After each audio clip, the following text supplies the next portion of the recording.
ลชีวิตที่เป็นธรรมะที่เป็นศีลธรรม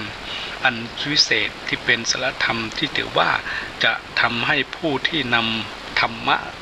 มาประพฤติปฏิบัติแล้วจะเป็นมงคลที่สุดของเราท่านทั้งหลาย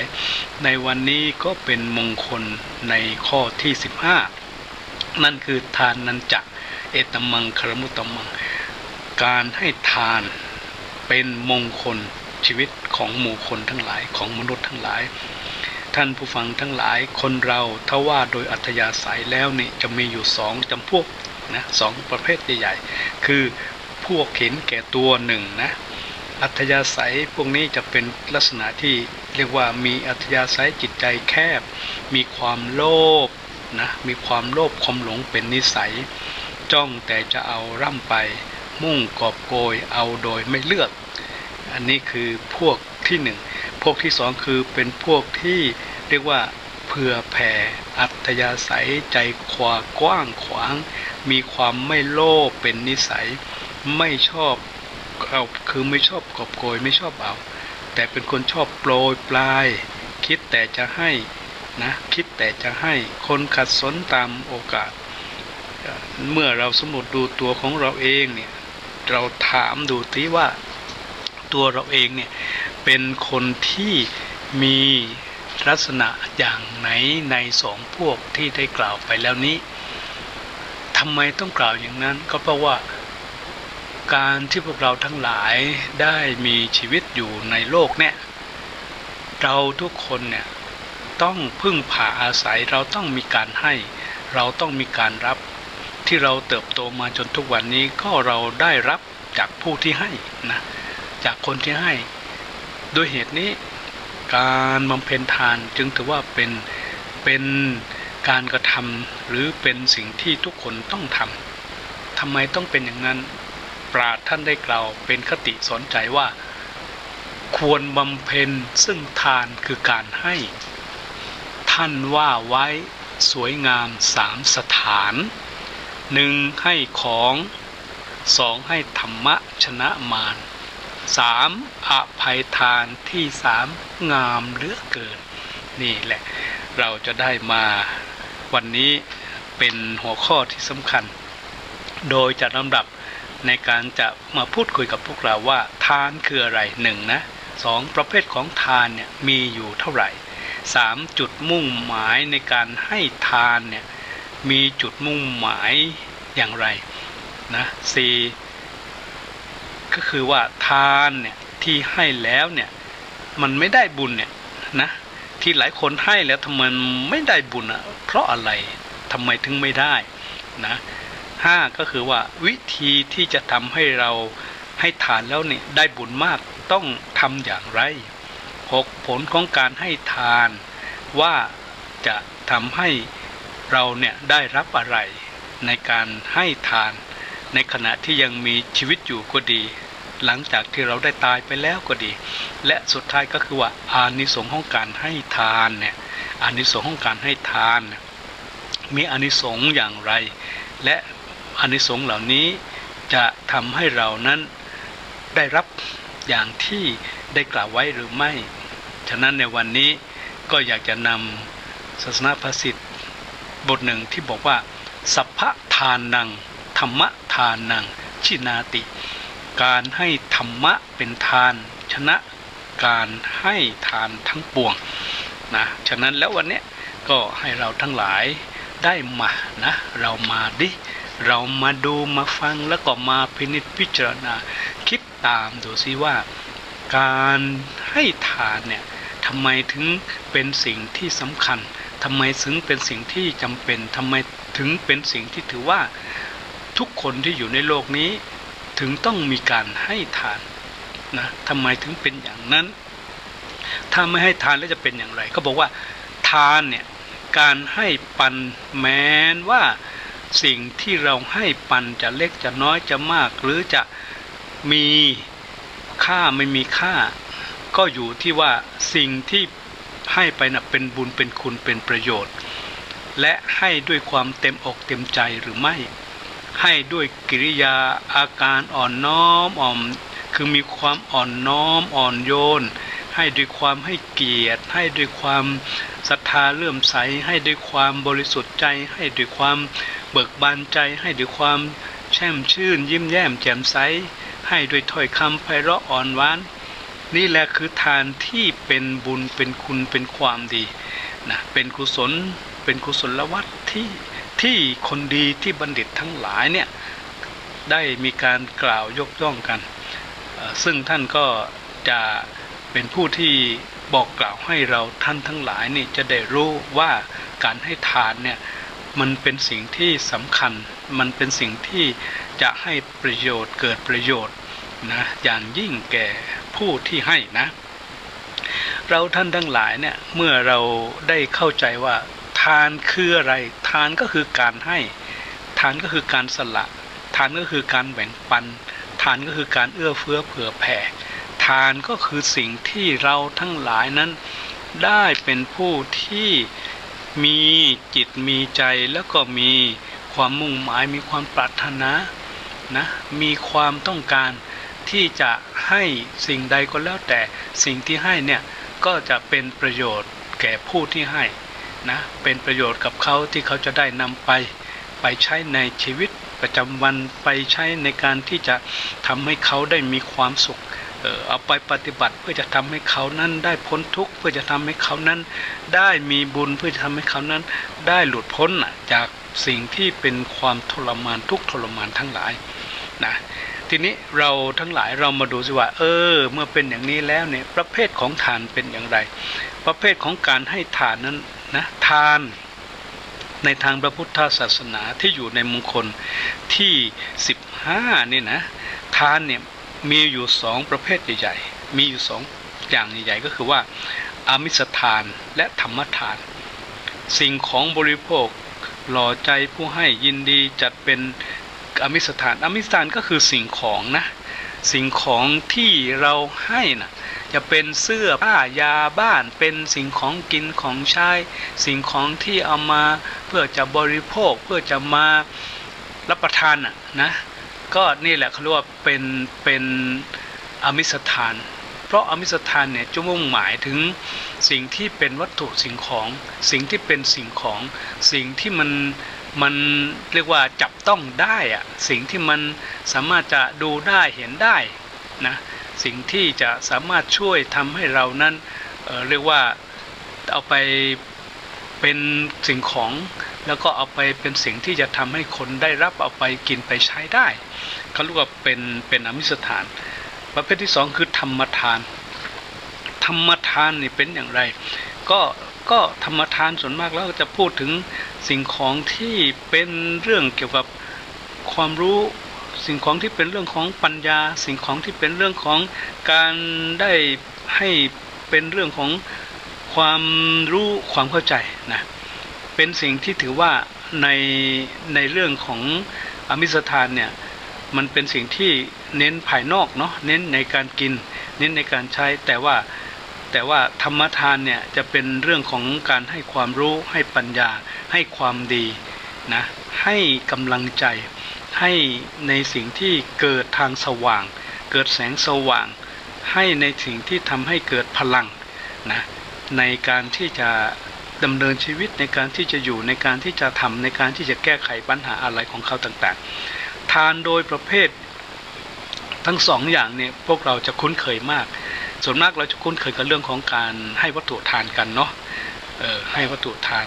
ทุกวันเราได้รับวัตถุทานซึ่งเป็นสิ่งที่เราแบ่งปันเอื้อเฟื้อเผื่อแผ่แบ่งให้เนี่ยนะเราจะได้เห็นจะเข้าใจง่ายธรรมทานส่วนมากแล้วเราจะได้รับบ้างไม่ได้รับบ้างแต่ที่จริงเราก็ได้รับทุกวันเหมือนกันเพียงแต่ว่าเราอาจจะแบ่งไม่หรือมองไม่เห็นเป็นรูปธรรมเนาะอาจจะทำให้รู้ว่าอันนี้มันไม่ใช่ทานเนี่ยจริงๆแล้วการพูดให้กำลังใจหรือการพูดให้ข้อคิดหรือการพูดให้ปัญญาหรือการให้คำแนะนำปรึกษาหรือการให้การช่วยเหลือในเรื่องของการได้แนะนำเขาช่วยเหลือเขาให้เขาได้มีปัญญาให้เขาได้มีเหตุมีผลนะอันนี้ก็ถือว่าเป็นทานเหมือนกันนะนอกเหนือจากทานดังกล่าวแล้วเนี่ยยังมีทานอีกประเภทหนึ่งซึ่งหมายถึงผู้ให้และผู้รับเนี่ยนะ ก็คือว่าการให้ทานที่พวกเราให้เนี่ยถ้าในทางพุทธศาสนาเนี่ยจะแบ่งผู้รับออกเป็นสองนะหนึ่งก็คือการให้ที่เป็นปาติปุคลิกทานหมายถึงการให้โดยเฉพาะเจาะจงเป็นการเจาะจงว่าจะให้แก่คนนั้นคนนี้เหมือนกับเรามาในวัดใดวัดหนึ่งถ้าเราเจาะจงที่จะให้กับพระรูปใดรูปหนึ่งจะเป็นพระกอบพระขอหรือจะเป็นพระที่เรารู้จักเคารพบูชาเนาะเราก็ให้โดยการเจาะจงในทางศาสนานี่เรียกว่าปาติปุคลิกทานคือการให้ทานโดยการเจาะจงนะจะเป็นเจาะจงคนจะเป็นการเจาะจงสถานที่จะเป็นการเจาะจงในการเวลาหรือในสิ่งของที่ให้ซึ่งการให้ประเภทนี้เป็นการให้ที่เรียกว่าเป็นประโยชน์แคบเพราะจำกัดเฉพาะตัวคนหรือสถานที่นะการให้แบบเจาะจงนี่มีการให้อะไรมั่งถ้าพวกเราทั้งหลายดูนะการให้แบบเจาะจงเนี่ยก็เช่นให้กับพ่อกับแม่ก็เป็นการเจาะจงให้กับพ่อกับแม่ให้ทั้งที่ดังมีชีวิตอยู่หรือให้หลังจากที่ท่านได้ตายไปแล้วเราก็จะจงให้พ่อให้แม่นะหรือให้สามีภรรยาก็เหมือนกันให้ครูให้อาจารย์ให้บุคคลผู้ที่ให้ความรู้กับเราก็เจาะจงไปก็เป็นการให้เจาะจงหรือให้กับตัวเราเองเนี่ยเนาะก็เป็นการเจาะจงนะอันนี้เป็นการให้ที่เรียกว่าเป็นปาติปุคลิกทานนะเพราะเป็นการเจาะจงในการให้กับคนเป็นการเจาะจงให้กับผู้ที่จะรับนะ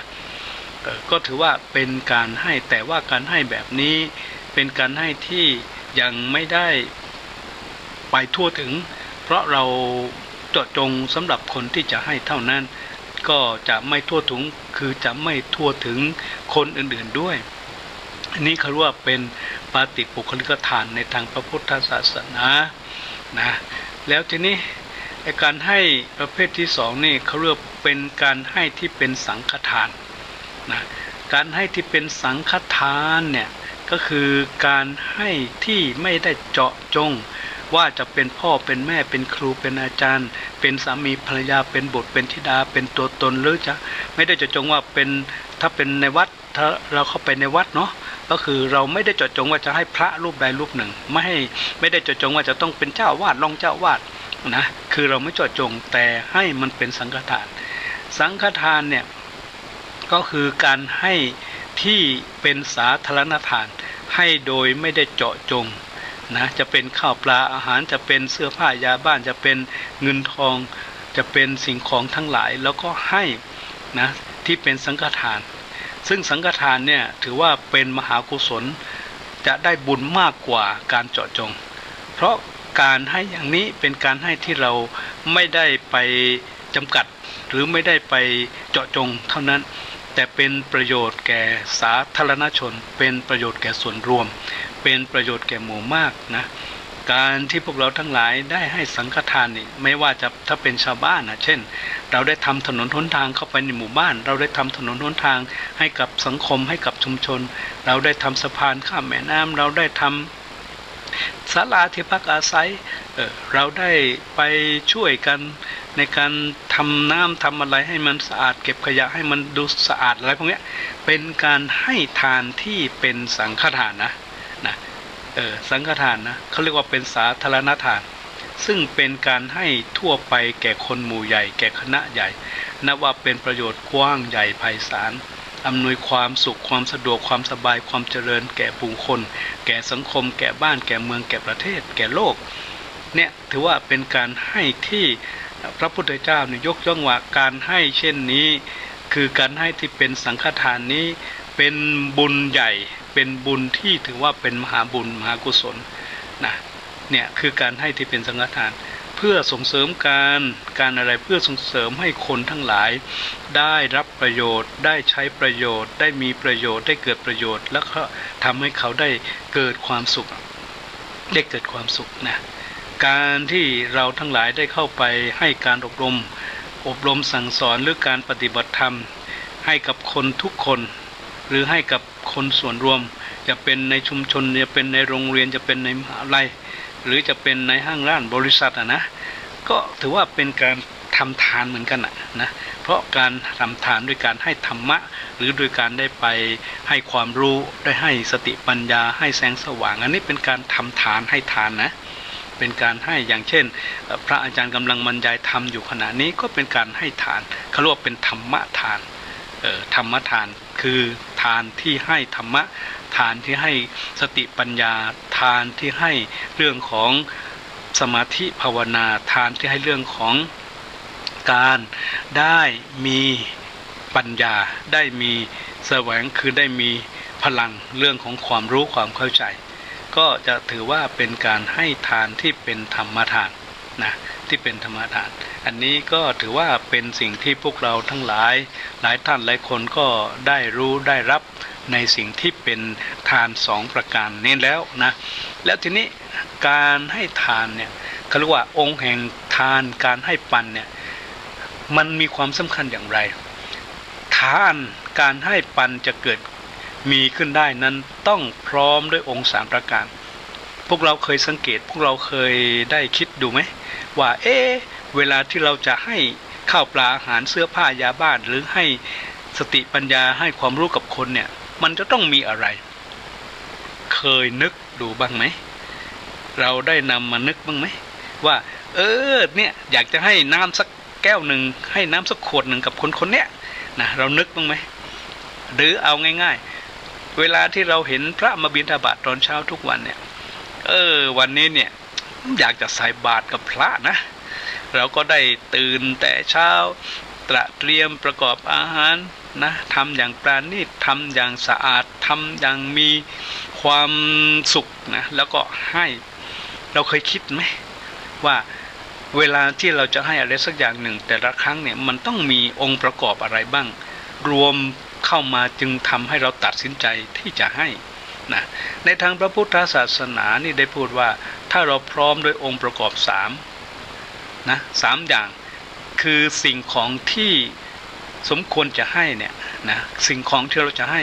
จะเป็นเสื้อผ้ายาบ้านจะเป็นข้าวปลาอาหารจะเป็นเงินทองนะเจตนาก็คือว่า1เนี่ยเรามีเจตนาความตั้งใจที่จะให้ประการที่1คือมีเจตนาความตั้งใจนะมีความตั้งใจที่จะให้2ก็คือว่าบุคคลที่เราจะให้บุคคลที่เราควรจะให้นะ3คือว่าสิ่งของที่เราจะให้นะสิ่งของที่เราจะให้นะนี่ก็คือสิ่งที่สำคัญนะสิ่งที่สำคัญว่า1ความตั้งใจที่จะให้2ก็คือสิ่งของที่เราจะให้3ก็คือว่าคนที่จะให้เนี่ยนะนี่แหละคือการให้จะถือว่าเป็นการทำทานแล้วจะบริบูรณ์สมบูรณ์นะถ้าขาดองค์ใดองค์หนึ่งขาดข้อใดข้อหนึ่งขาดอย่างใดอย่างหนึ่งเสร็จแล้วการให้ทานก็หาเกิดขึ้นได้ไม่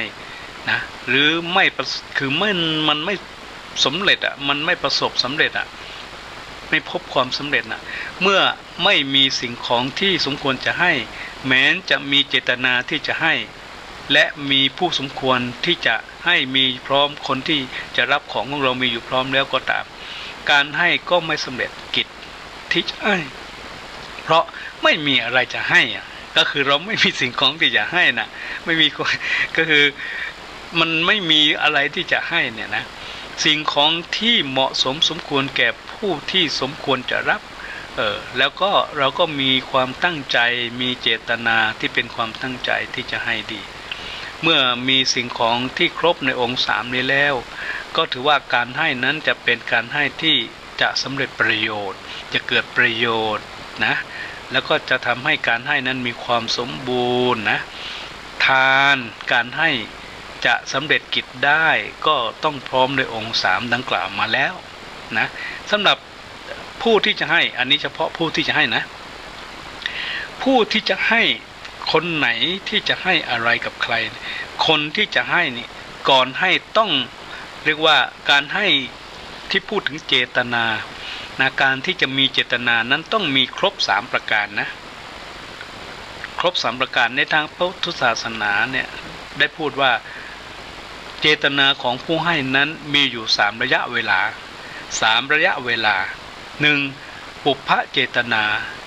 คือตั้งใจให้ไว้ก่อนจะให้อันนี้ก็คือว่าอย่างที่พระยกตัวอย่างว่าจะ ทำข้าวปลาอาหารใส่บาตรเนาะทำบุญใส่บาตรเนี่ยเรามีเจตนาเรามีความตั้งใจว่าอยากจะใส่บาตรจะประรบเรื่องของวันเกิดก็ดีเรื่องของ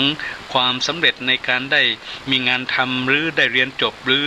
มีความรู้สึกว่าได้ฝันถึงบุคคลผู้นั้นผู้นี้ก็อยากจะทำบุญให้เขาไปงี้นะอันนี้คือว่าปุพพเจตนาหมายถึงการตั้งใจก่อนที่จะให้2มูลจนะเจตนามูลจนะเจตนาคือตั้งใจให้ในขณะกำลังสละออกไปก็คือว่าในขณะที่เรากำลังให้ของเช่นทำอาหารใส่บาตรเนี่ยเราตั้งใจมั่นเหมาะมั่นตระเตรียมอย่างดีนะตั้งแต่การตระเตรียมนี่เกิดบุญแล้วนะตั้งแต่ตระเตรียมใจเนี่ยแล้วก็ได้ไปเอาของมาเนี่ยได้บุญแล้วนะและทีนี้พอสำเร็จปุ๊บมีพระมาบิณฑบาตในเช้าวันนั้นแล้วก็ในขณะที่เราได้ใส่บาตรแล้วก็มีความสุข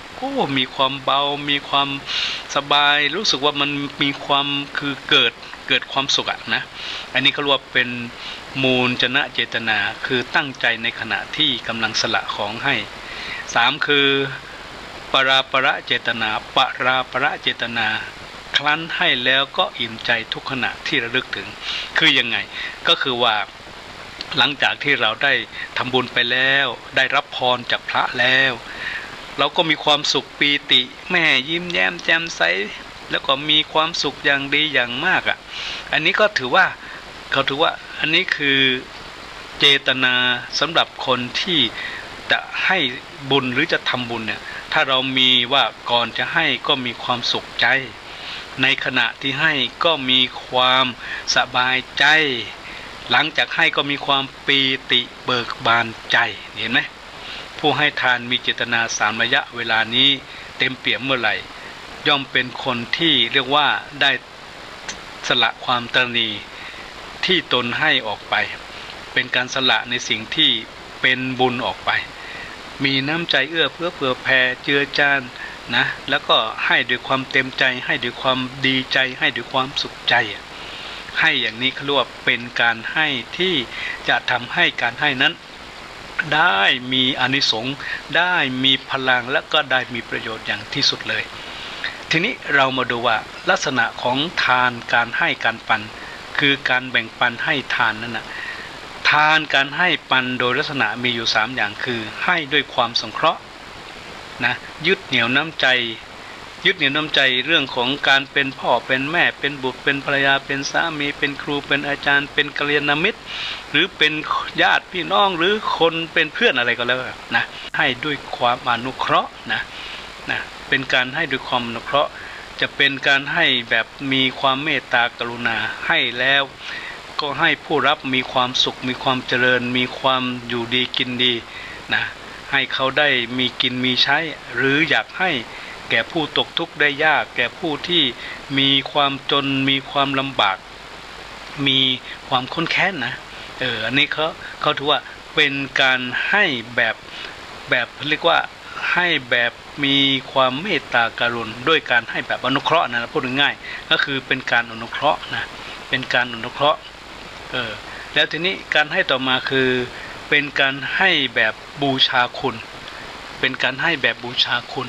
ซึ่งการให้แบบการบูชาคุณเป็นอย่างไรก็เป็นการให้ด้วยความเคารพนับถือด้วยการตอบแทนบุญคุณของคนที่มีบุญคุณกับเรา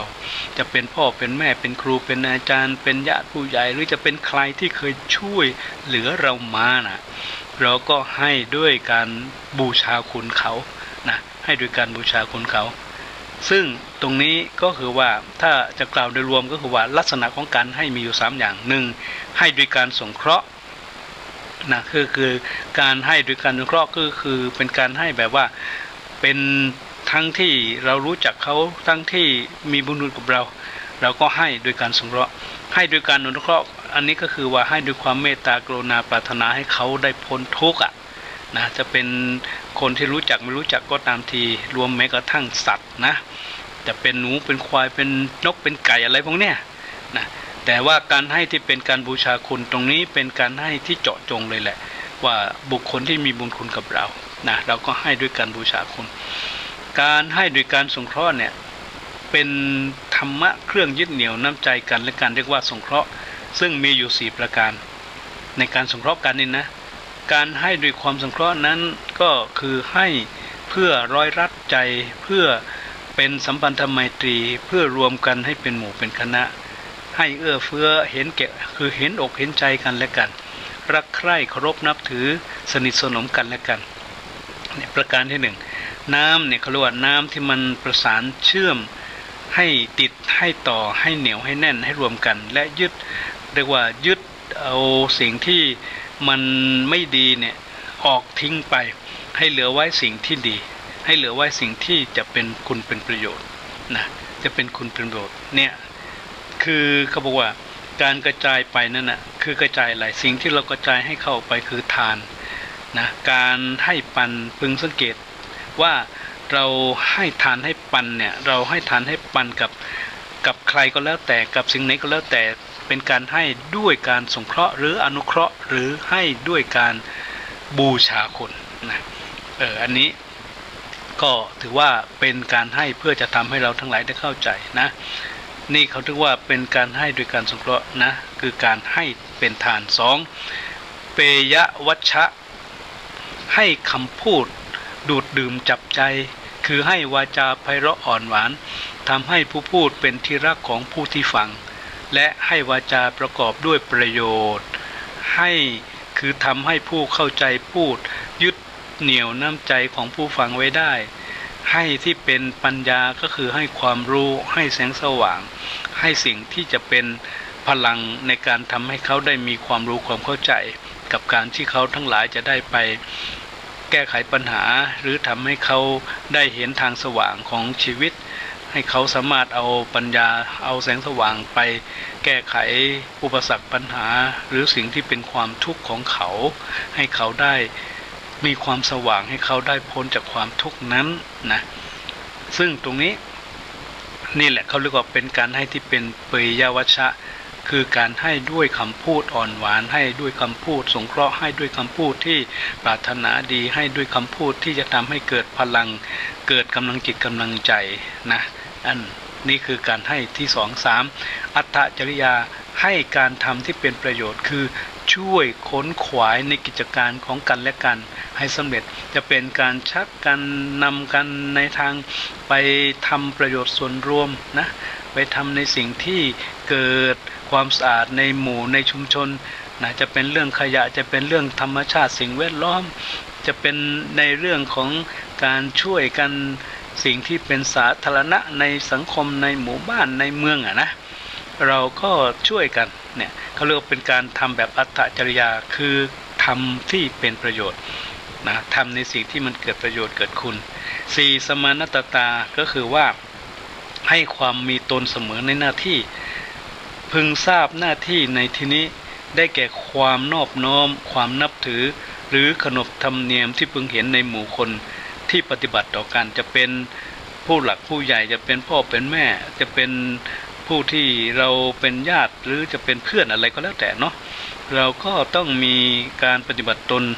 ทำตนในหน้าที่แล้วก็มีความเสมอต้นเสมอปลายในการที่เรียกว่าจะทำตนเองให้เป็นที่รักให้เป็นที่ชอบให้เป็นที่สบายหรือให้เป็นที่ถูกอกถูกใจนะไม่ว่าจะเป็นญาติผู้ใหญ่หรือจะเป็นครูเป็นอาจารย์เราก็ต้องมีความเคารพเราก็ต้องมีความนับถือเราก็ต้องมีการเรียกว่าอยู่ในข้อปฏิบัตินะนำในสิ่งที่ทำให้เกิดความอ่อนน้อมถ่อมตนเนี่ยเป็นสิ่งที่ถือว่านี่ก็คือการให้เหมือนกันนะเพื่อทำให้เกิดมีเสน่ห์แก่ตนเองเพื่อทำให้ตัวเรามีเสน่ห์รวมจนถึงมวลชนหรือในสังคมนะที่เรียกว่าได้อยู่กันเป็นกลุ่มเป็นก้อนจะเป็นตำรวจเป็นทหารหรือจะเป็นสมาคมเป็นห้างร้านบริษัทหรือจะเป็นโรงงานหรือจะเป็นในตลาดก็แล้วแต่ถ้าเราเป็นการมีให้น้ำจิตน้ำใจเป็นการให้ความเสียสละให้มีความสนิทกลมเกลียวแล้วก็เป็นการให้ในสิ่งที่เรียกว่าอยู่ให้เกิดอะไรหนึ่งคือเกิดความรักความสามัคคี2คือเกิดการยินดีแบ่งเผื่อปัน3ก็คือว่าเป็นการทำให้ มีความสุขให้มีความสงบให้มีความสันตินะแล้วก็ที่สำคัญคือว่าให้เขาได้พ้นจากความทุกข์ให้เขาได้มีความปลอดภัยนี่เป็นการให้ที่สำคัญนะเป็นการให้ที่สำคัญการให้ด้วยสงเคราะห์ทั้ง4อย่างที่กล่าวมาเนี่ยย่อมเป็นคุณที่ยึดเหนี่ยวน้ำใจกันและกันควบคุมความรักความสามัคคีให้แน่นแฟ้นเป็นการกระชับความสัมพันธ์กลมเกลียวให้สนิทสนมนะให้ได้รักให้ได้มีพลังแล้วก็จะทำให้เกิดสันติภาพเกิดสันติสุขขึ้นมาอย่างที่สุดเลยเนี่ยทีนี้การให้ด้วยการอนุเคราะห์การให้ด้วยการอนุเคราะห์เป็นการให้เกื้อกูลโอบอ้อมอารีกันและกันด้วยเมตตาและการให้อุดหนุนเอื้อเฟื้อช่วยเหลือซึ่งกันและกันด้วยความกรุณานี่คือการให้ด้วยการอนุเคราะห์นะการให้ด้วยการอนุเคราะห์เอายกตัวอย่างที่เราได้รับตั้งแต่เกิดคือพ่อแม่ให้แม่พ่อให้อะไรเราให้ชีวิตแม่ให้ที่อยู่คือให้คันให้บ้านที่เกิดแม่ให้เราได้อยู่ในคันในท้องของท่านน่ะคือให้บ้านสำหรับเราที่ได้จุติในท้องในคันของท่านนะเพราะนี่คือการให้ที่ท่านหมายถึงแม่พ่อเนี่ยให้ด้วยความเมตตาให้ด้วยความกรุณาเพื่อจะช่วยเหลือให้เราได้เจริญเติบโตตั้งแต่อยู่ในท้องของท่านรู้จักไหมจนเราได้คลอดจากท้องจากคันของแม่เนี่ยท่านก็ยังให้ต่ออีกให้แบบไม่รู้จักหมดจากจบจากสิ้นสักทีนะให้ชีวิตแล้วยังไม่พอให้บ้านให้ข้าวปลาอาหารให้เลือดให้เนื้อให้แก้วแหวนเงินทองให้วิชาความรู้ให้ความอยู่เย็นเป็นสุขให้มีความสุขสบายให้ได้มีการหายจากโรคภัยไข้เจ็บให้ได้มีอนาคตสารพัดให้เลยเนี่ยอันนี้เป็นการให้ที่ถือว่าพ่อแม่ให้แบบอนุเคราะห์เรารู้จักไหมนอกจากพ่อแม่ให้อย่างนี้แล้วยังมีใครให้อีกก็ครูอาจารย์ที่เราได้ความรู้จากเขามานอกนั้นได้มีการหายจากโรคคือหายจากโรคภัยไข้เจ็บใครเป็นคนให้ก็คือหมอที่โรงพยาบาลหรือหมอที่บ้านคือพ่อแม่หรือหมอที่โรงเรียนหรือหมอในสังคมนะเขาบอกว่านี่คือสิ่งที่เป็นการอนุเคราะห์กันนะเป็นการอนุเคราะห์กันนี่แหละหรือจะเป็นทุนการศึกษาหรือจะเป็นเรื่องของการได้รับการช่วยเหลือเนี่ยล้วนแล้วแต่เป็นการอนุเคราะห์เป็นเรื่องของการให้ด้วยอนุเคราะห์นะความจนเนี่ยถือว่าเป็นทุกข์ในโลกความโง่ก็เป็นความอับเฉาแห่งชีวิตในโลกนะหรือการที่ไม่มีความอยู่ดีกินดีก็เป็นความทุกข์ของร่างกายเนี่ยเราจะต้องได้รับเป็นอนุเคราะห์จากบุคคลผู้ที่เขามีนะอันนี้ก็ถือว่าเราเป็นผู้ที่ได้รับผู้ที่ให้ก็เป็นการให้ด้วยความอนุเคราะห์เนี่ยก็คือรวมแล้วก็คือว่าอยู่ที่การให้แบบอนุเคราะห์กันนะที่3คือการให้ด้วยการบูชาคุณการให้แบบบูชาคุณคือว่าผู้ทำดีพูดดีแก่เราหวังดีต่อเราปรารถนาดีต่อเรามีความห่วงใยเรามีความปรารถนาในการที่จะพัฒนาเรามีการในการที่จะส่งเสริมให้เราได้มีอนาคตที่ดีได้มีการมีงานมีเงินได้มีความสุขได้มีความเจริญเป็นการให้ที่เรียกว่าที่มีการบูชาเพราะเขาได้เสียสละให้เราด้วยปัญญาด้วยกำลังกายกำลังจิตกำลังใจกำลังทรัพย์กำลังเข้าของเราได้รับจากท่านเอาง่ายๆเลยพ่อแม่เห็นชัดที่สุดเนี่ยทีนี้การที่เขาให้เราอย่างนั้นเนี่ยถือว่าเขาบูชาเราไหมก็จะถือว่าเป็นการบูชาเพราะเรานี่เป็นเลือดเนื้อเป็นคนที่เขาจะต้องนี่แหละบุคคลผู้ที่เรียกว่าเราเคยได้ยินคำว่าลูกเทวดาไหมใครเกิดมาเนี่ยพ่อแม่บูชาให้เป็นลูกเทวดาเนี่ยนะก็คือท่านก็ให้แบบว่าบูชาในตัวของตัวเราที่เป็นลูกนะถ้าบอกว่าเราไปให้กับครูอาจารย์เราบูชาครูอาจารย์ไม่บูชาไปให้กับพระเราบูชาไม่บูชาเราไปให้กับพ่อแม่เราบูชาพ่อแม่ไหมบูชาอันนี้คือเป็นการให้แบบบูชาด้วยการที่เรียกว่าเราก็เมื่อได้มีโอกาสอันควรได้มีเวลาอันควรได้มีวัตถุสิ่งของอันควรได้มีความพร้อมอันควรเราก็ให้ตามจริงก็เรียกว่าให้กันและกันต่างคนก็ต่างให้นะพ่อแม่ให้เราก็ให้พ่อแม่ก็คงจะให้ตามกำลังนะตามกำลังทุกการทุกเวลาเราให้กันและกันอยู่แล้วล่ะ เราได้มีการให้กันอยู่แล้วล่ะว่าไอ้สิ่งที่เราให้บางครั้งก็เป็นวัตถุสิ่งของบางครั้งก็ไม่ใช่เป็นวัตถุสิ่งของแต่ก็เป็นเรื่องของกำลังจิตกำลังใจเป็นเรื่องของความรู้เป็นเรื่องของการให้ความสุขด้วยสิ่งของก็ดีด้วยการให้คำพูดก็ดีด้วยการได้แสดงออกมาให้เราได้มีความสุขก็ดีอันนี้ก็ถือว่าเป็นการให้แบบบูชาด้วยอนุเคราะห์ด้วยนะทีนี้เราท่านทั้งหลายเรามาดูว่าการให้ทานการให้ปันสิ่งของเนี่ยในเรื่องของผู้รู้ในเรื่องของผู้เป็นบัณฑิตก็ตามทีเนี่ยคือว่าสัตตบุรุษคือสัตตบุรุษเนี่ยสัตตบุรุษนี่คือบุคคลผู้ที่ประเสริฐบุคคลผู้ที่ดีเนาะก็คือคนเนี่ยที่เรียกว่าเป็นบุคคลผู้ที่ประพฤติดีประพฤติชอบเป็นผู้ที่มีคุณธรรมศีลธรรมนั่นเรียกว่าสัตตบุรุษเนี่ยนะคนสงบเสงี่ยมเรียบร้อยมีศีลธรรมคุณธรรมมีอัธยาศัยไม่โลภไม่โกรธไม่หลงมีนิสัยที่เรียกว่าเป็นนิสัยลักษณะที่ดีหรือว่าเป็นเนื้อนาบุญที่ดีที่เลิศไม่ห่วงใยในสิ่งที่มีในสิ่งที่เป็นวัตถุไม่หวงยอมสละอย่างเด็ดขาดสละละวางด้วยเจตนาที่เด็ดเดี่ยวไม่หวนคิดเสียดายสิ่งที่ให้แล้วมีจิตใจสุขุมและมีน้ำใจใหญ่มีนิสัยที่ใครๆรู้ได้ยากและหาได้ยากมีจิตใจที่เสียสละอย่างไม่มีใครเทียมเท่าได้ไม่ว่าโดยอาการแห่งการให้ไม่ว่าโดยอาการของการได้รับหรือไม่ว่าโดยอาการที่เป็นผู้ที่ตั้งใจปรารถนาในการให้นะในเรื่องนี้พระพุทธองค์หรือพระพุทธเจ้าของเรานี่ได้แสดงเอาไว้ว่าการแบ่งปันให้ของสัตบุรุษหรือของผู้ที่มีความประเสริฐมีคุณธรรมศีลธรรมนั้นมี5 อย่างคืออะไรบ้าง 1. ศรัทธายะทานังเทติให้ทานด้วยศรัทธาคือเชื่อว่าการทำดีพูดดีคิดดีย่อมเป็นการทำย่อมเป็นอันทำการทำชั่วพูดชั่วคิดชั่วก็เป็นอันทำในทางที่มันไม่ดีการทำดีพูดดีคิดดีย่อมให้ผลดีการทำชั่วพูดชั่วคิดชั่วย่อมให้ผลชั่วแก่ผู้ที่ทำการทำดีพูดดีคิดดีและการทำชั่วพูดชั่วคิดชั่วเป็นสิ่งที่ผู้ที่ทำเราคงจะมีอยู่เราคงจะพบอยู่เราคงจะเห็นอยู่บางครั้งบางทีตัวเราเองเคยสำรวจตรวจตาดูไหมว่าตื่นเช้ามาเนี่ยเราได้คิดดีไหมเราได้พูดดีไหมเราได้ทำดีไหมเราเคยคิดเคยมองดูตัวเองไหมเคยตรวจสอบตัวเองไหมตื่นเช้ามาบางทีเนี่ยโอ้โหคิดไม่ดี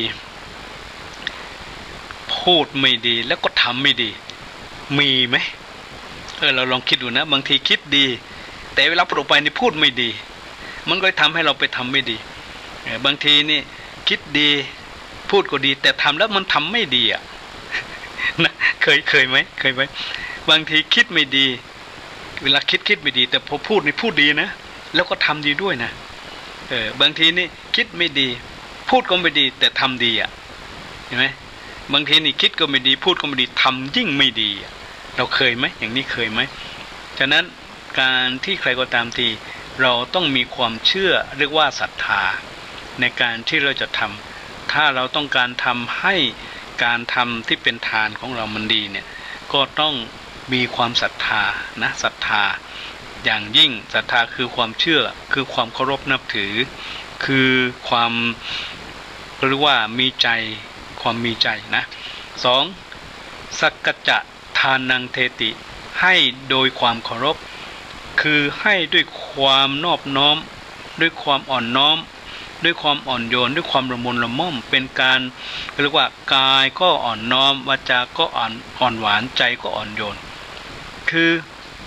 ถ้าเราให้ด้วยกายที่อ่อนน้อมหมายเช่นให้ด้วยความ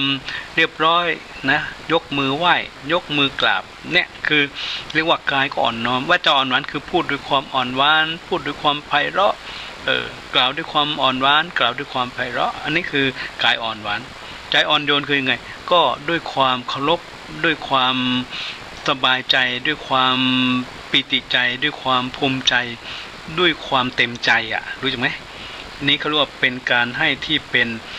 สัจจะทานังเทติ 3. กาเลนะทานังเทติให้ทานตามกาลก็คือให้ในการเวลาอัน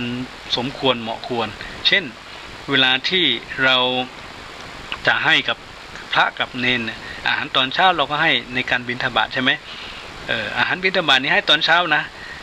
ตอนเพลนะแต่ไม่ใช่ให้ตอนเย็นนะไม่ใช่ให้ตอนกลางคืนนะก็คือว่าเราต้องเข้าใจเวลาที่จะให้นะอันนี้คือเขาเรียกเป็นการให้ตามกาลเวลาแล้วก็วัตถุสิ่งของที่จะให้ก็ให้ถูกต้องตามประเภทของผู้รับตามประโยชน์นะตามคุณประโยชน์หรือถ้าเราจะปฏิบัติให้มากกว่านั้นเช่นวันสำคัญจะเป็นวันพระในทางพุทธศาสนาจะเป็นวันมาฆะจะเป็นวันวิสาขะจะเป็นวันอาสาฬหะจะเป็นวันเข้าพรรษาหรือจะเป็นวันที่เป็นมงคลก็คือเราให้ตามกาลเวลาฉะนั้นการทำบุญที่เป็นการให้นะตามกาลเวลาเนี่ยก็เรียกว่ากาเลนะทานังเทติคือให้ทานตามกาลเวลานะซึ่งพวกเราทั้งหลายถ้าจะพูดถึงเรื่องการให้ทานตามกาลเวลามีเยอะมากเลย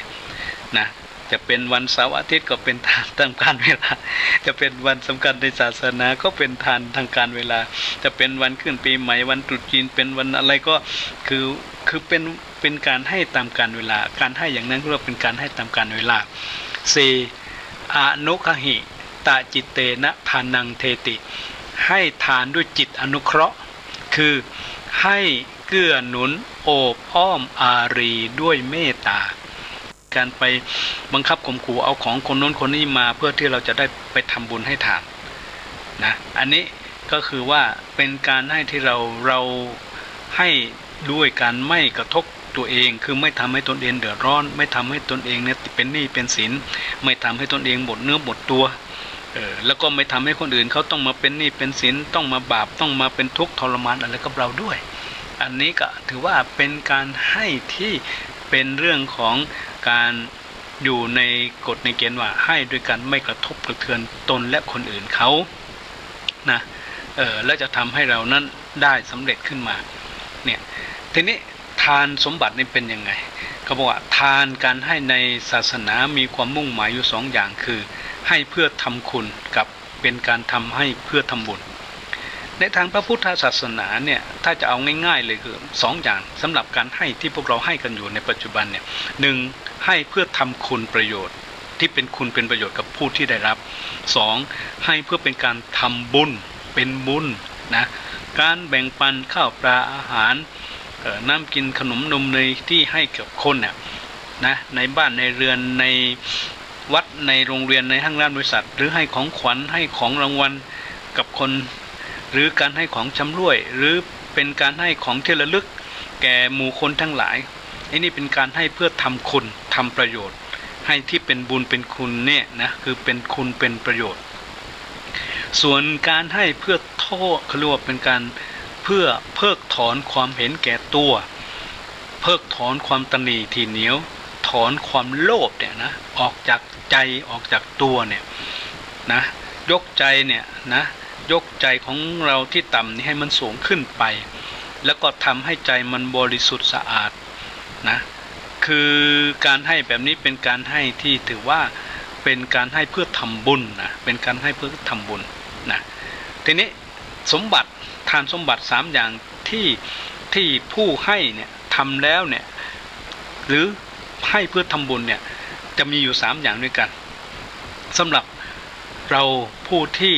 ให้เพื่อเป็นการทำบุญนะจะต้องมีองค์ประกอบอยู่3อย่าง1วัตถุบริสุทธิ์2เจตนาบริสุทธิ์3ก็คือว่าบุคคลผู้บริสุทธิ์ตรงนี้เป็นเรื่องที่อยากให้พวกเราทั้งหลายได้เข้าใจว่าสิ่งที่เราให้ไปแล้วเนี่ยมันเป็นบุญไหมสิ่งที่ให้ไปแล้วเนี่ยมันจะทำให้ได้บุญมากไหมนะถ้าเรามี3อย่างนี้การให้ในคราวนั้นจะเป็นบุญพูดถึงว่า1วัตถุบริสุทธิ์หมายถึงอะไรวัตถุบริสุทธิ์หรือปัจจัยสมบัติก็คือว่าการทำบุญที่ได้มาด้วยความสุจริตคือความถูกต้องดีงามเช่นข้าวผ้ายาม่านอาหารเครื่องประดับหรือของหอมหรือข ของประดับของใช้จะเป็นที่หลับที่นอนที่อยู่ที่อาศัยจะเป็นแสงสว่างหลอดไฟฟ้าสิ่งของเหล่านี้เราได้มาด้วยกำลังของเราจริงได้มาด้วยทรัพย์สมบัติด้วยเงินทองของเราแท้ไม่ได้ไปลักไปขโมยไม่ได้ไปหลอกลวงเอามาก็ล้วนแต่ว่าของนั้นมันเป็นของบริสุทธิ์เนาะมันเป็นของที่ยุติธรรมถูกศีลธรรมถูกกฎหมายนะเราได้มาด้วยความสุจริตปราศจากการลักการขโมยการช่อโกงหรือการหลอกลวงหรือการขู่เข็นหรือการบังคับหรือการวิ่งราวหรือการจี้ปล้นหรือโดยการลักขโมยของนั้นเนี่ยถ้าไม่ได้ทำด้วยวิธีนั้นเราเรียกเป็นของที่บริสุทธิ์ฉะนั้นวัตถุบริสุทธิ์เนี่ยก็ถือว่าเป็นสิ่งที่เราได้มาแล้วก็เป็นสิ่งที่ประเสริฐแล้วเอามาทำบุญนะแม้จะเป็นเพียงแค่น้ำแก้วเดียวหรือจะเป็นข้าวเม็ดหนึ่งทำบุญด้วยความบริสุทธิ์แล้วเนี่ยก็ถือว่านั่นแหละเป็นบุญนะถือว่าเป็นบุญแล้วก็จะได้บุญอันนี้คือวัตถุบริสุทธิ์นะสองเจตนาบริสุทธิ์หมายถึงว่าเจตนาของผู้ให้เจตนานี่ต้องเต็มเปี่ยมไปด้วยคุณธรรมศีลธรรมเต็มเปี่ยมไปด้วยความบริสุทธิ์ใจสบายใจเต็มเปี่ยมไปด้วยความเลื่อมใสศรัทธาเคารพบูชาเต็มเปี่ยมไปด้วยความเบิกบานใจชุ่มชื่นใจนะไม่มีเจตนาร้ายไม่มีเจตนาอื่นแอบแฝงอยู่เบื้องหลังไม่ได้ให้เพื่อมีข้อแลกเปลี่ยนไม่ได้ให้หรือไม่ได้มีเจตนาเพื่อที่จะมีการแลกเปลี่ยนมีเงื่อนไขแต่เป็นการให้ด้วยความบริสุทธิ์ใจนะด้วยความบริสุทธิ์ใจอันนี้เขาเรียกว่าเป็นเจตนาในการให้ที่จะทำให้การให้หรือการทำบุญในคราวนั้นเนี่ยจะเป็นพลังสูงจะเป็นพลังใหญ่พึงทราบไว้ด้วยว่าถ้าเราให้อย่างนี้แล้วเนี่ยยกตัวอย่างเวลาที่เราจะไปทำบุญให้กับพระเนรในวัดเนี่ยก็คือว่าเร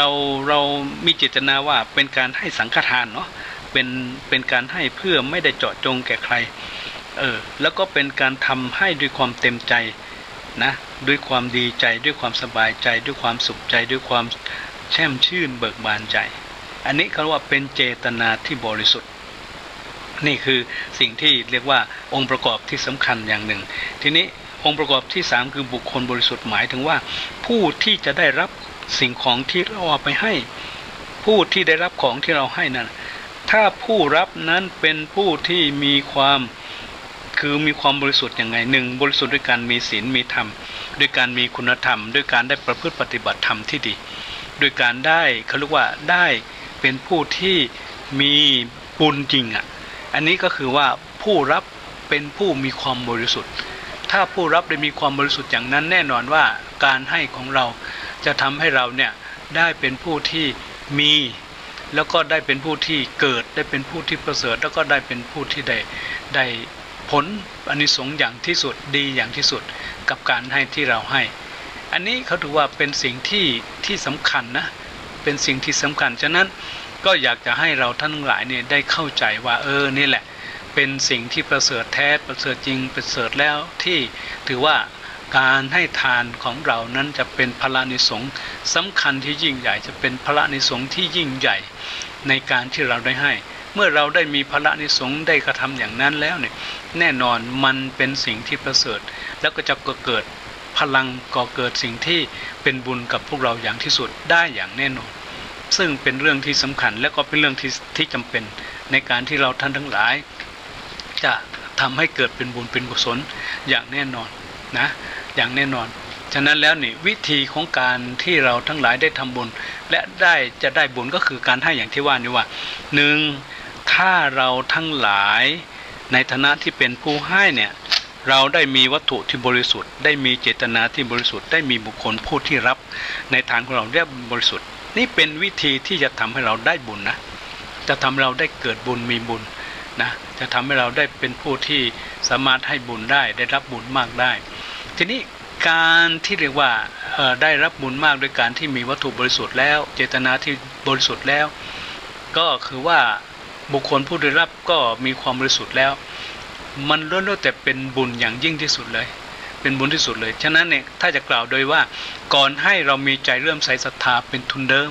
เต็มใจที่จะทำบุญนั้นสองขณะที่ให้เราตั้งใจ เราเบิกบานใจแช่มชื่นใจในการได้ทำและ3หลังจากที่เราได้ให้แล้วเนี่ยเราก็นึกถึงเมื่อไหร่มีความปีติมีความสุขไม่เสียดายไม่คลางแคลงใจไม่รู้สึกคับอกคับใจนะฉะนั้นการให้อย่างนี้เขาถือว่าเป็นบุญอ่ะเป็นมหาบุญแต่เรามาดูว่าแล้วยังมีการให้แบบไหนที่มันไม่ได้บุญอ่ะให้อะไรแล้วมันทำให้เราไม่ได้บุญเขาบอกว่าในทางศาสนาในมงคลที่15ได้กล่าวว่าทานที่ให้ต่อไปนี้ทำแล้วไม่ได้บุญมีแต่โทษมีแต่ความเสียหายแล้วก็มีแต่ภัยจะเกิดตามมากับตัวเรา1ให้สุรายาเมาให้บุหรี่ให้เหล้าให้ฝิ่นให้กัญชาให้ยาบ้าให้ยาพิษถ้าให้อย่างนี้เราทำลายชีวิตที่คนได้รับเราก็จะเป็นบาปหรือ2ให้อาวุธเช่นจะเป็นให้ปืนให้เครื่องบินให้วัตถุระเบิดให้แล้วเป็นอันตรายกับเขาให้มีดให้ของมีคมเนี่ยเป็นอันตรายกับคนเอาไปใช้ในทางเป็นโทษเป็นภัยแล้วก็ได้มีบาปเป็นบาปเหมือนกัน3ให้ที่เป็นเขาเรียกว่าเป็นของทำให้คนอย่างเช่นให้ภาพละมกหรือให้เขาได้ไปมีเขาเรียกว่าสกปรกมีกามมีอะไรพวกนี้ก็เป็นการทำให้เราได้บาปนะ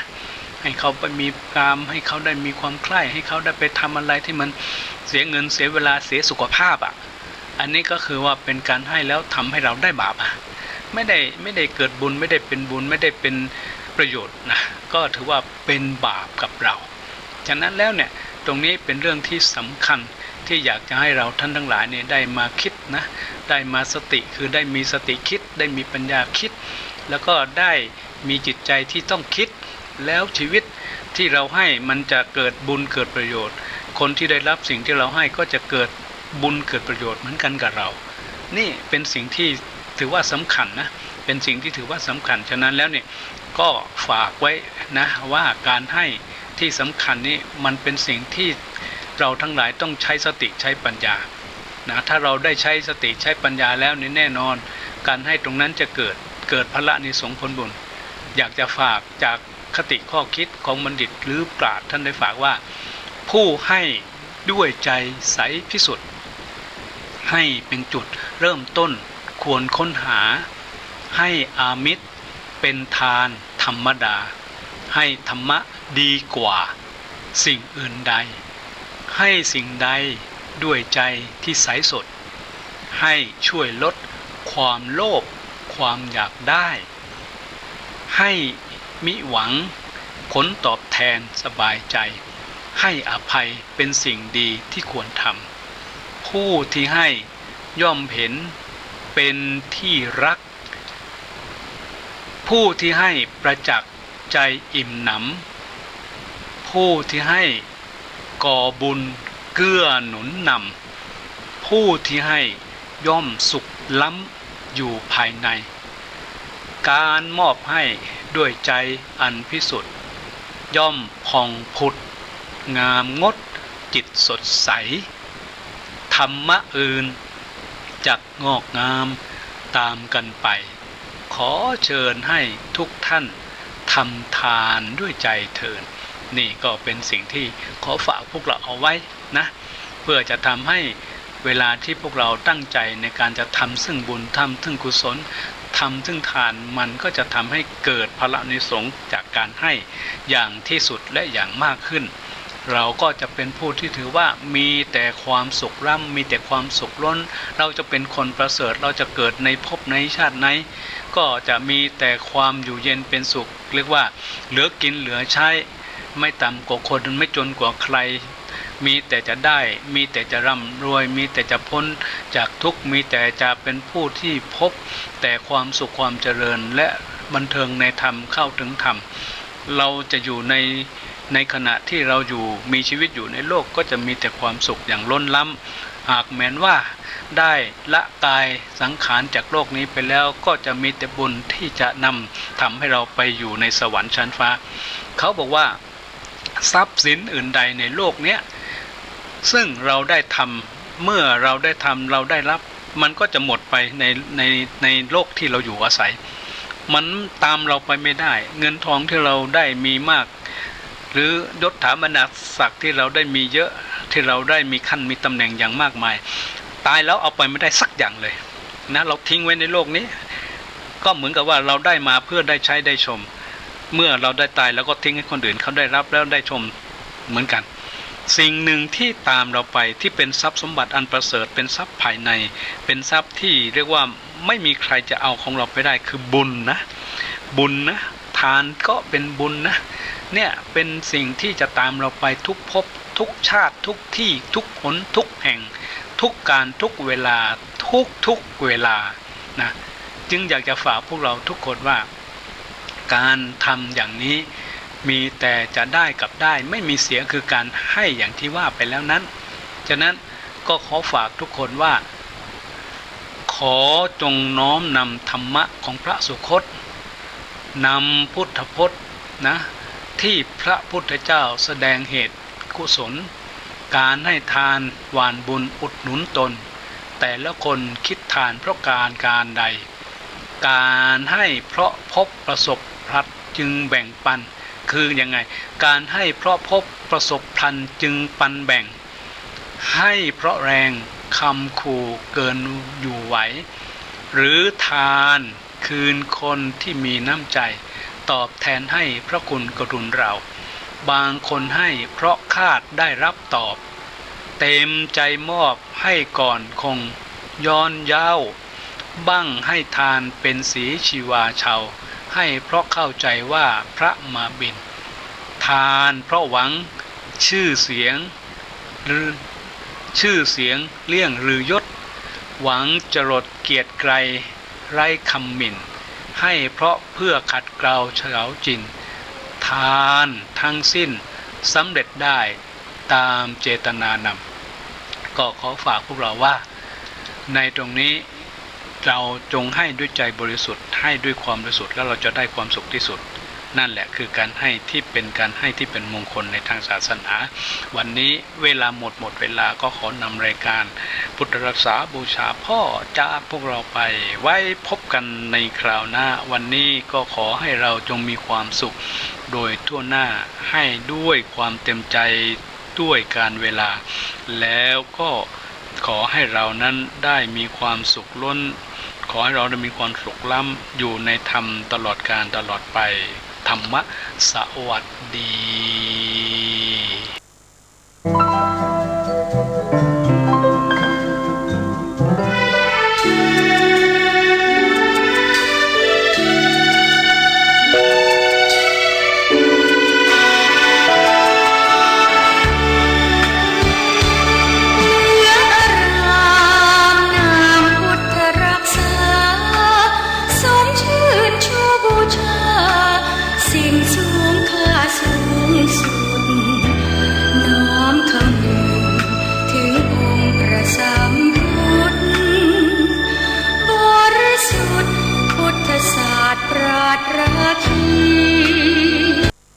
ธงชาติและเพลงชาติไทย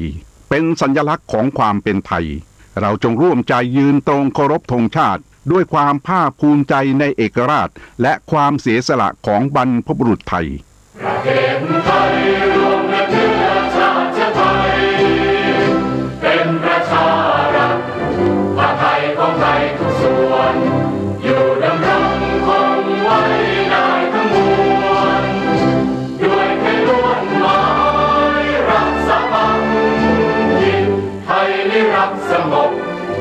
แต่ถึงรบไม่กล้า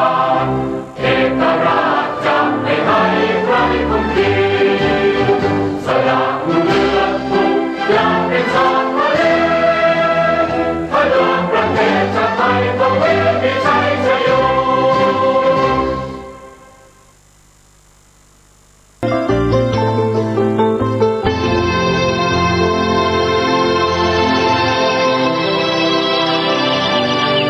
วันนี้เป็นวันพระขอเรียนเชิญพุทธศาสนิกชนทุกท่านมากลั่นจิตให้ใส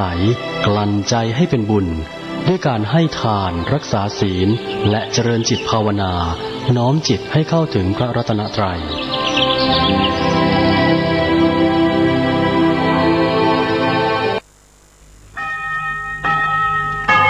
รายการต่อไปเป็นรายการถ่ายทอดสดจากสถานีวิทยุเพื่อการศึกษาพระพุทธศาสนาและวัฒนธรรม FM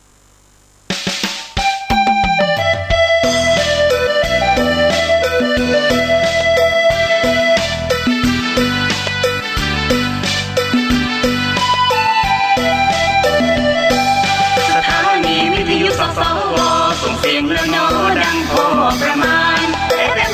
104.5 กลางวันFM 104.5 กลางวันขอเชิญทุกท่านฟังรายการดีตั้งวัดไฟอำเภอเมืองเชียงใหม่รุ่งเรืองฟุ้งเฟื่องแสงสีเป็นวิทยุเพื่อประเพณีเป็นวิทยุเพื่อประเพณีศึกษาวิถีพุทธศาสตร์และศิลป์ส่งเสริมวัฒนธรรมกันดีๆทั้งนั้นสุขสันต์ชีวิตจากพระไตรปิฎกแท้ทั้งสิ้นจากพระไตรปิฎกแท้ทั้งสิ้นทั่วทั้งแผ่นดินได้ยินเสียงพระธรรมออกอากาศไกลๆทั่วโลกดับทุกข์ดับโศกให้โชคเลิศล้ำผ่านอินเทอร์เน็ตเว็บไซต์ประจำผ่านอินเทอร์เน็ตเว็บไซต์ประจำไปกระทองนำสู่มวลประชาสถานีของเราชาวพุทธแสนบริสุทธิ์ของวาจาไม่พูดเรื่องการเมืองนานาไม่พูดเรื่องการเมืองนานาพุทธศาสนามัชฌิมาธรรม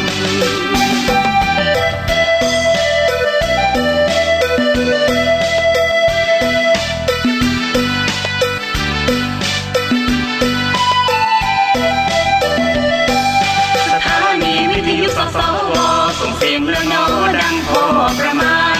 FM 104.5 กลางวันFM 104.5 กลางวันขอเชิญทุกท่านฟังรายการดีตั้งวัดไฟ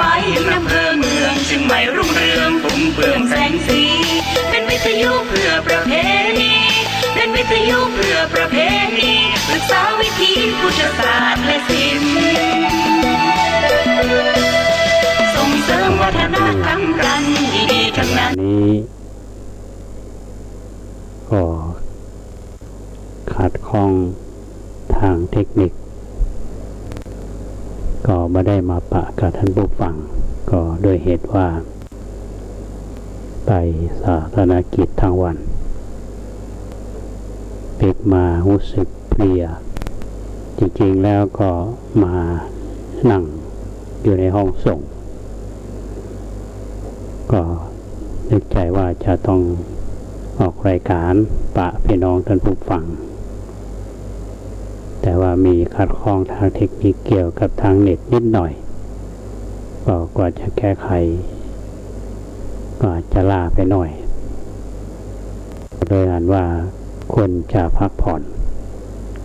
ก็ต้องขออภัยกับท่านผู้ฟังทว่านี้เราได้มาปะมาพบกันที่จริงก็กึดตื่นท่านผู้ฟังเพราะว่าอาทิตย์หนึ่งเราปะกันแค่2 วันอย่างไรก็ตามวันนี้ก็มาปะกับทั้งหลายก็จะได้สาระซึ่งเป็นคำสอนในทางพระศาสนามาฝากท่านทั้งหลายในพินิจพิจารณาน้อมนำไปปฏิบัติรวมกันนั้น